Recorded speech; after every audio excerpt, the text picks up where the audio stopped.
அனைத்து இந்திய அண்ணா திராவிட முன்னேற்றக் கழகம் கோவை மாவட்டத்தின் சார்பாக கோவை புறநகர் வடக்கு, கோவை மாநகர் மாவட்டம், கோவை புறநகர் தெற்கு மாவட்டம் ஒருங்கிணைந்த கோவை மாவட்டத்தின் சார்பாக திராவிட முன்னேற்றக் கழக அரசை கண்டித்து கோவை மாவட்டத்திலே அனைத்து சாலைகளும் இன்னைக்கு பழுதடைந்து மக்கள் மிகவும் சிரமப்படுகிறார்கள்.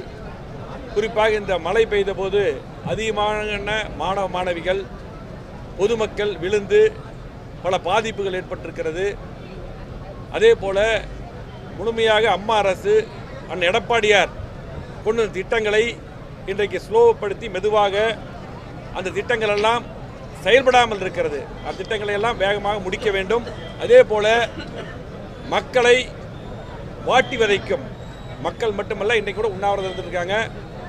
தொழில் முதலீட்டாளர்கள், தொழிலாளர்கள், அனைத்து தரப்பு மக்களையும் வாட்டி வதைக்கும் மின்கட்டண உயர்வு, சொத்து வரி உயர்வு, பால் விலை உயர்வு போன்ற அடிப்படை பிரச்சனைகளை இதையெல்லாம் கண்டித்து திமுக அரசை கண்டித்து வருகின்ற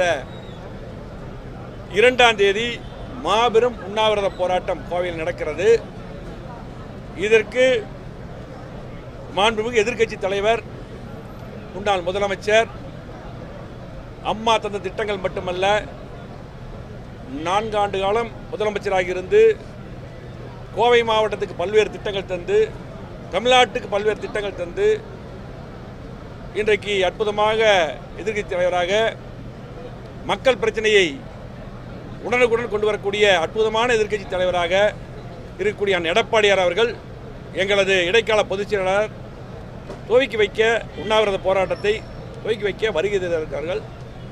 ஆகவே இந்த உண்ணாவிரத போராட்டம் எப்படி இதை நடத்த வேண்டும் என்பதற்காகத்தான் இன்றைக்கு நம்முடைய இதய மாளிகையிலே நாங்கள் 3 கட்சி மாவட்டங்கள் ஒருங்கிணைந்த கோவை மாவட்டம் சார்பாக அனைத்து நிர்வாகிகளை வைத்து இந்த கூட்டத்தை ஏற்பாடு செய்து நடத்தி கொண்டிருக்கிறோம். ஆகவே இந்த போராட்டத்தின் மூலமாக இந்த அரசு விழிக்க வேண்டும். இன்றைக்கு முதலமைச்சர் மு.க. ஸ்டாலின் அவர்கள் கோவை மாவட்டத்துக்கு இதுவரையில் 1.5 வருஷம் எந்த திட்டம் தரல. எடப்பாடியார் முதலமைச்சர் கொண்டு வந்த திட்டங்களையும் முடிக்காம இன்னைக்கு எத்தனை பாலம் கொடுத்தாரு, எத்தனை கல்லூரி கொடுத்தாரு, இன்றைக்கு விமான நிலைய விரிவாக்கம் கொடுத்தாரு, மேற்கு புறவழிச்சாலை கொடுத்தாரு. இன்றைக்கு கேட்ட திட்டங்களை பூரா கொடுத்த முதலமைச்சராக இருந்தவர் எடப்பாடியார் அவர்கள். இன்றைக்கி அந்த திட்டங்கள் எல்லாம் இன்றைக்கு மெதுவாக வேலை நடக்கிறது, முடிக்க மாட்டேங்கிறாங்க, மக்கள் சிரமப்படுகிறார்கள்.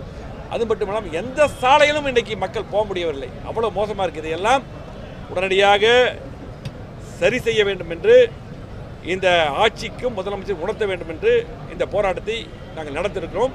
முழுமையாக கோவை மாவட்ட மக்கள் முழுமையாக இதற்கு ஆதரவு தருவார்கள். நன்றி.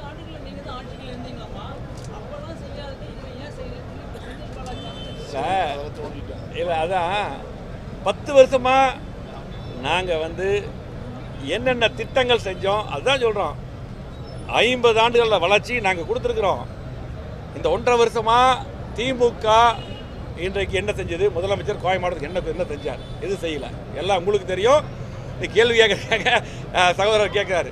10 ஆண்டுகளாக அனைத்து சாலைகள், திரும்ப சொல்கிறேன், கோவை மாவட்டத்துக்கு முக்கிய சாலைகள் 2010 எப்படி இருந்தது, அவனாசி ரோடு எப்படி இருந்தது, அகலப்படுத்தப்பட்டு டிவினர் வச்சு இன்றைக்கு விபத்தில் குறைக்க Avanashi road, Tiruchi road, Pollachi road, Mettupalayam road, Sathy road, Thondamuthur road, Palakkad main road, எல்லா சாலைகளும் 2011 அம்மா அரசு அமைந்த பின்னால் தான் அகலப்படுத்தப்பட்டு இன்றைக்கு 80% விபத்துகளை குறைச்சிருக்கிறோம். எல்லா பக்கம் மக்கள் இன்னைக்கு போக்குவரத்து இடைஞ்சலாமல் இருக்காங்க. எல்லா பாலங்களும் கட்டியிருக்கிறோம். நிறைய பாலங்கள் நாங்கள் கட்டின பாலங்கள் வேலை நடக்குது. நாங்கள் இருக்கும்போது வேகமாக நடந்து இப்போ ஸ்லோவாக நடக்குது. கிட்டத்தட்ட 6க்கு மேற்பட்ட புதிய கல்லூரி, ப்ரைவேட் காலேஜ் போனால் 30,000 ரூபா ஃபீஸு, 2,000 ரூபா ஃபீஸில் நம்ம காலேஜ் 6 கல்லூரி கொடுத்தவர், கோவை மாவட்டத்துக்கு எந்த மாவட்டத்தில் இல்லாமல் கொடுத்தவர் அண்ணன் எடப்பாடியார் அவர்கள். காலேஜ் கொடுத்துருக்குறோம், எல்லா பக்கம் தாலுக்கா ஆஃபீஸ் கொடுத்துருக்குறோம். இதுக்கு முன்னால் இங்கே தான் கேச்சிக்கிட்டு தான் வருவோம் எல்லாருமே. இன்றைக்கி எங்கே பார்த்தாலும் தாலுக்கா, மதுக்கரையில் தாலுக்கா, தொண்டாமுத்தூர் தாலுக்கா, அன்னூரில் தாலுக்கா, வால்பாறை ஆனமலையில் தாலுக்கா, வால்பாறை தொகுதியில் எங்கே பார்த்தாலும் தாலுக்கா கொடுத்துருக்காங்க. அது மட்டும் இல்லை, மேற்கு புறவளர்ச்சாலைக்கு நிதி ஒதுக்கணும், ஏர்போர்ட் விரிவாக்கத்துக்கு இடம் இருக்குது, நிதி ஒதுக்கினார். இதெல்லாம் எடப்பாடியார் இருக்கும்போது ஒதுக்கினார். இப்படி சொல்லிகிட்டே போகலாம். அத்திக்கடு வானாஸ் திட்டம் 70 ஆண்டு கால பிரச்சனை முடித்தந்தவர் யார்? எடப்பாடியார். இப்படி நாங்கள் சொல்கிறோமே இத்தனை திட்டம் இன்றைக்கி 1.5 வருஷத்தில் ஏதாவது நாங்கள் இது செஞ்சுருக்கேன்னு சொல்லுங்கள். எப்போ கேட்டாலும் 200 கோடி ஒதுக்கியாச்சு சொல்கிறாங்க.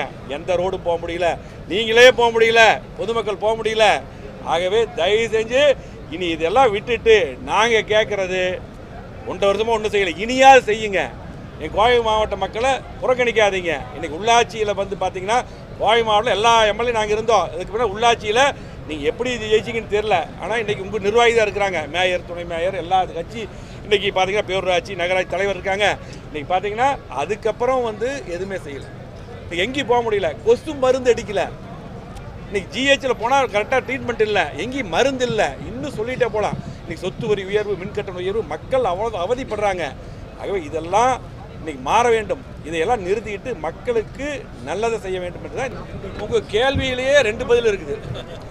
திமுக ஆட்சியுடைய நிர்வாக கோளாறான்னு கேட்குறீங்க, காவல்துறை அலட்சியமானு கேட்குறீங்க. அதுதான் நம்முடைய எதிர்க்கட்சி தலைவர் முன்னாள் முதல்வர் எடப்பாடியார் தமிழக கவர்னரை அது கூட தெளிவாக சொல்கிறோம்.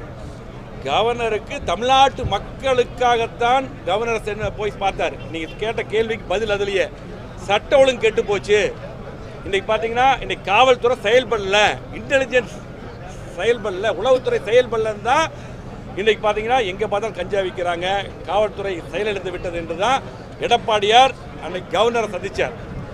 அதுக்கு இன்னும் பல பிரச்சனை, மக்களுக்கான பிரச்சனை, நிர்வாக சீர்கேட்டை பற்றி கொடுக்கறதுக்கு தேதி எடப்பாடியார் தான் கேட்டு போய் மக்களை சந்தித்தார். அதை கூட விமர்சனம் பண்ணுறாங்க. அன்னைக்கு வந்து பார்த்தீங்கன்னா கவர்னர் அவர் வந்து எந்த கட்சி சாராதவர், அவர் கேட்டது மக்களுடைய பிரச்சனை கவனமாக கேட்டார், நடவடிக்கை எடுக்குன்னு சொன்னார். ஆகவே மக்களுக்காக செயல்படக்கூடிய ஒரே தலைவர்னா எடப்பாடியார் மட்டும்தான். இன்றைக்கு காவல்துறை மட்டுமல்ல, இன்றைக்கு ஒட்டுமொத்த சட்ட ஒழுங்கு கெட்டு போச்சு. எங்கே பார்த்தா கொலை கொள்ளை. இதை முதலமைச்சர் கவனம் செலுத்த வேண்டும். இதுவரை கவனம் செலுத்த, இனியாவது கவனம் செலுத்த வேண்டும். நன்றி.